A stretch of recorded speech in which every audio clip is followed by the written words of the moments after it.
Well, students of class 8th, we have uh, already studied few topics in history second chapter, British power in India. In this chapter, we are studying expansion of the British Empire. Under this heading, under this title,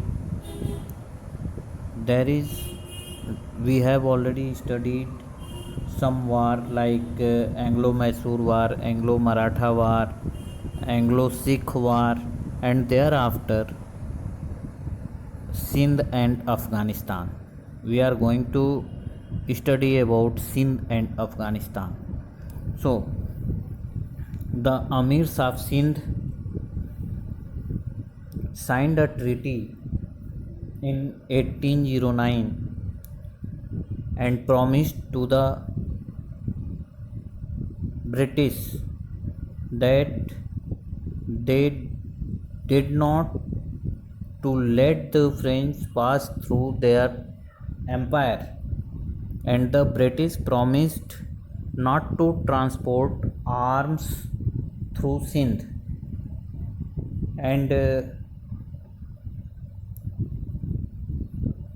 like this, but the Britishers did not determine on their determined on the treaty, and during the first Anglo-Afghan War in 1839 they carried their armed forces to Afghanistan via Sindh.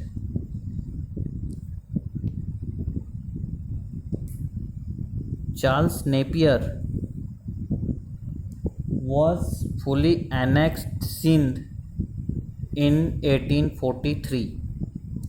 In the late 1830s and early 1840s, the East India fought a prolonged war with Afghanistan and established indirect rule of the English East India Company there. Thereafter, expansion through the doctrine of lapse. There are some kingdoms, some regional kingdoms in those days in our country which were impossible for the British to annex. So they adopted the doctrine of lapse under the leader of Lord Dalhousie, who was being the Governor General of India between 1848 and 1856. According to that doctrine, any princely state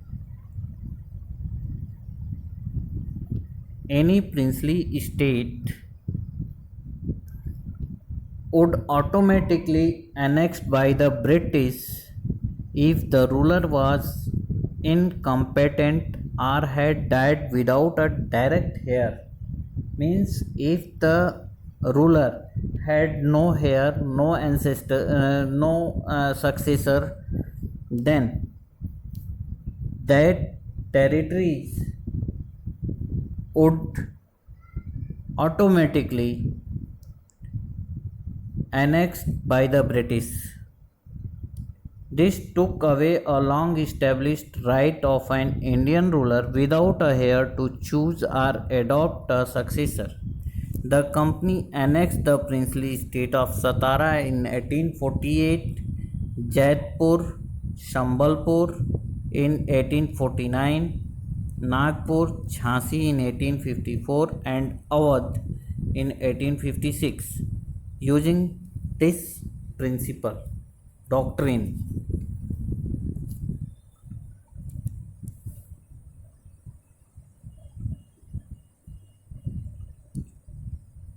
not only this, but also Lord Dalhousie abolished the title and pension of those Indian rulers who were childless, and annexed their territories. Tanjore and the Carnatic were annexed in this manner. When Peshwa Bajirao II died, pension was denied to his adopted son Nana Sahib. The imperial title of the Mughal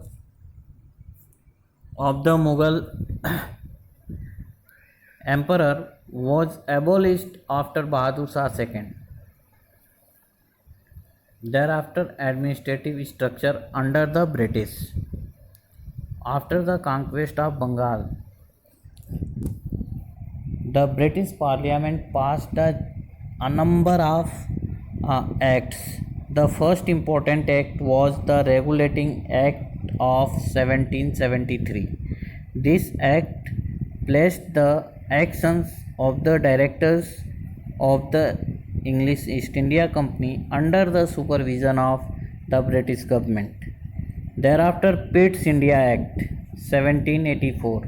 It was passed to overcome the drawbacks of the Regulating Act. A board of control of 6 members were created, which included a Secretary of States from the British Cabinet. Thereafter, the Charter Act of 1786 gave the Governor General the power to act against the majority of the Council in special cases. By the Charter Act of 1813, the monopoly of the company over India's trade was abolished and the trade was thrown open to investment from private bodies in Britain. Thereafter, civil administration. The need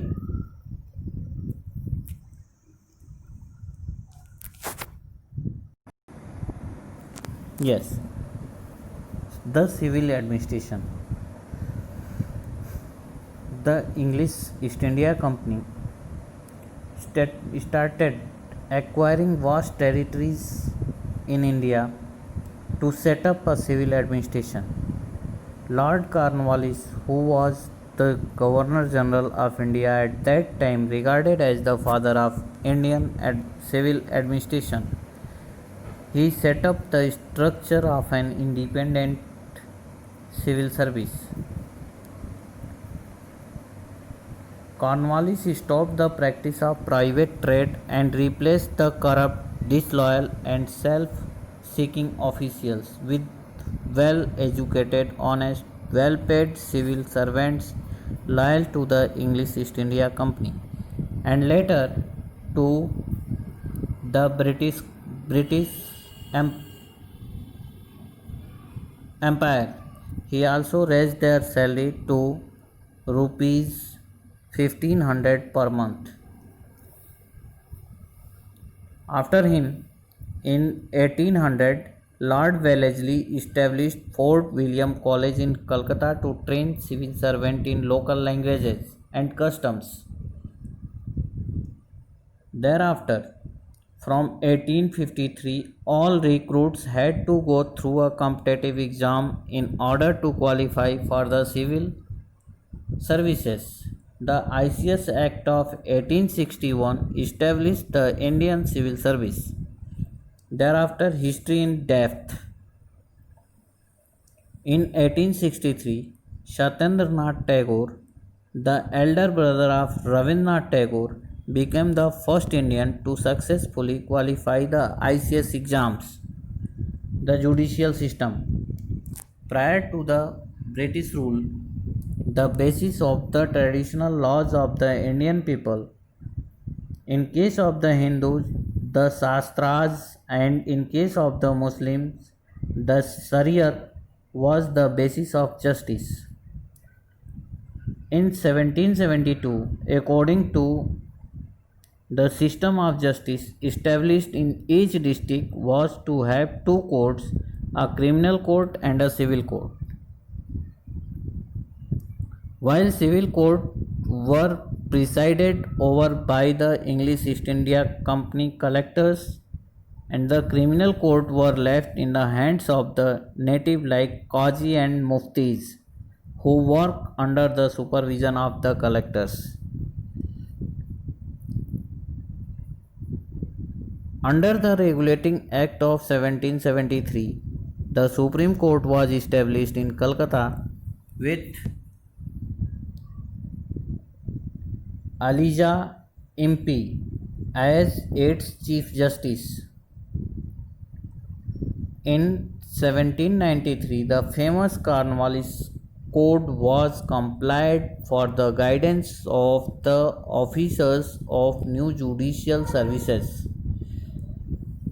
In 1865, high courts were established at Calcutta, Madras, and Bombay. The codification of laws was meant to establish judicial quality in the laws which applied to both the rulers and the ruled. However, even though the judicial system professed equality before law, the Europeans were tried in special courts by British judges. The independence of judiciary was another important aspect which the colonial rule introduced in India. After that, the last topic of this chapter is the army. The bulk, the plenty of company's army consisted of Indian soldiers called sepai. Means the whatever the army organized by the British East India Company, the English East India Company, in them many soldiers were Indians. They were called Sipais at that time, while its officers were exclusively British. But their officers were not Indian, they were British. The highest position held by an Indian soldier was that of a Subedar, an Indian soldier who was working in the army of the English East India Company. His higher his highest position was that of Subedar. In the early 19th century, the British developed a uniform military culture.